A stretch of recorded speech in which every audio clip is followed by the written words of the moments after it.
नमस्कार, मेरा नाम है आदित्य कुमार और आप देख रहे हैं सी पोस्ट। कातिल चाहे जितना भी शातिर हो, वारदात से जुड़े सबूत उनसे छूट ही जाते हैं।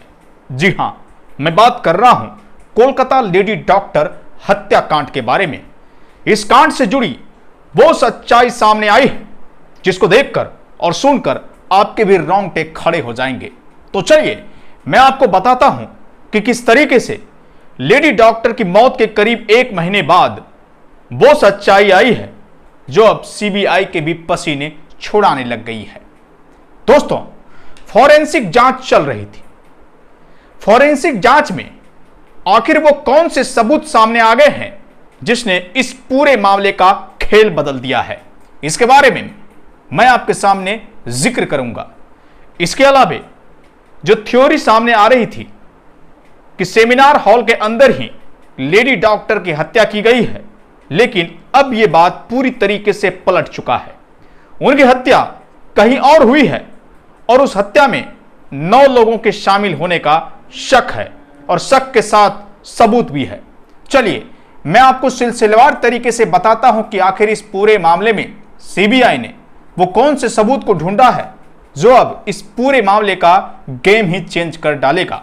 दोस्तों, संजय रॉय वही शख्स है जो शुरुआती दौर में ही इस पूरे वारदात का सबसे बड़ा दरिंदा साबित हुआ। लेकिन संजय रॉय बार बार चीख चीख कर यह क्यों कह रहा है कि मैंने इनका कत्ल नहीं किया। जब मैं सेमिनार हॉल के अंदर घुसा था तो उनकी लाश वहां पहले से पड़ी थी। संजय रॉय की बात में क्या है सच्चाई, अब सीबीआई के सबूत ने क्लियर कर दिया है।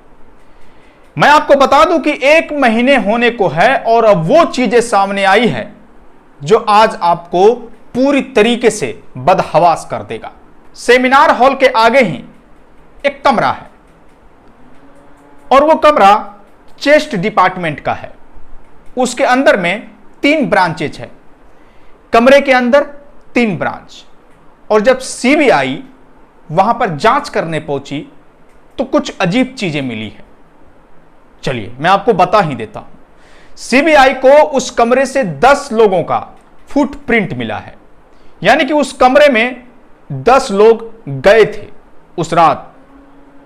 यह हैरत वाली बात नहीं है। हैरत वाली बात यह है कि उन 10 लोगों में से एक फुटप्रिंट उस लेडी डॉक्टर का भी है। जी हां, जो बात शुरुआती दौर से सामने आ रही थी कि 7 से 8 लोगों ने उनकी हत्या की, क्या अब यह प्रूफ हो जाएगा? यह वाकई में सवाल है और इसके पीछे सच भी है। उनके पिता बार बार कह रहे थे, उनकी मां भी कह रही थी कि मेरी बेटी की हत्या कहीं और हुई है। उसके बाद उनको सेमिनार हॉल में ले जाकर फेंक दिया गया है। क्या यह बात सच है? अब यह शक और ज्यादा पुख्ता क्यों हो रहा है, इस बात को समझिए कि सेमिनार हॉल के अंदर लेडी डॉक्टर की लाश मिलती है 9 अगस्त को सुबह, और उसी 9 अगस्त को सेमिनार हॉल के सामने वाले हॉल जिसमें 3 चेंबर है, चेस्ट डिपार्टमेंट, जहां पर लेडी डॉक्टर का फुटप्रिंट मिला, उसके अलावा 9 लोगों का उस कमरे में रिपेयरिंग करवाई जाती है। दीवार को तोड़ा जाता है, तोड़फोड़ की जाती है, इस बहाने कि यह कमरा जर्जर है, हम इसे रिपेयरिंग कर रहे हैं। भला किसी के घर में किसी की मौत होगी और मौत वाले कमरे के सामने वो रिपेयरिंग कराएगा?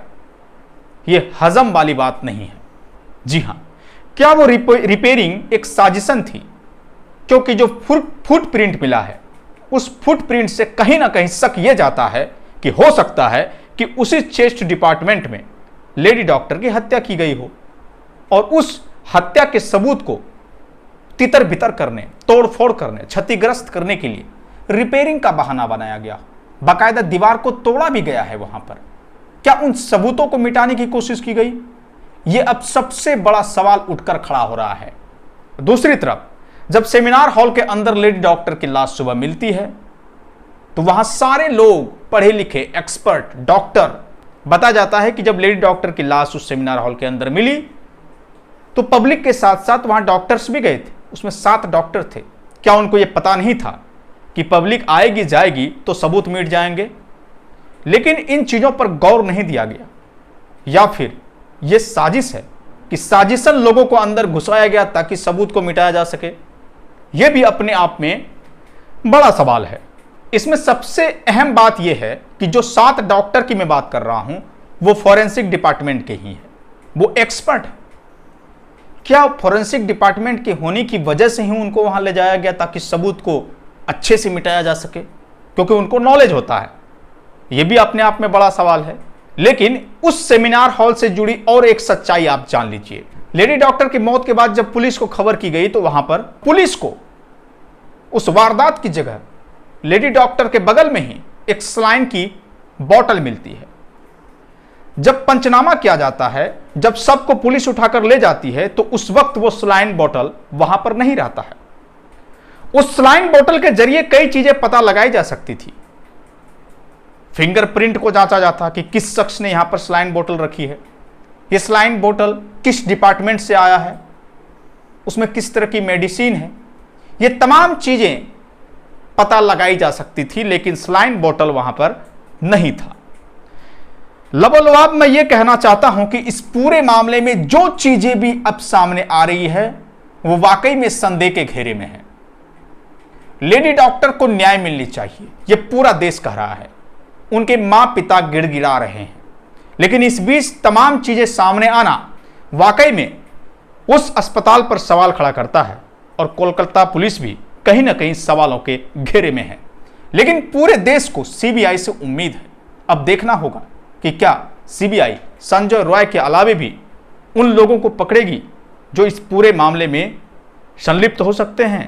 ये वाकई में अहम होगा और पूरा देश इस चीज का इंतजार कर रहा है। दोस्तों, अगर आप हमें फेसबुक पर देख रहे हैं तो हमारे इस पेज को लाइक कर लीजिए। यूट्यूब पर देख रहे हैं तो चैनल को सब्सक्राइब कर लीजिए और इस वीडियो को ज्यादा से ज्यादा शेयर कीजिए ताकि लेडी डॉक्टर हत्याकांड की हर सच्चाई पूरी दुनिया को पता चल सके। नमस्कार।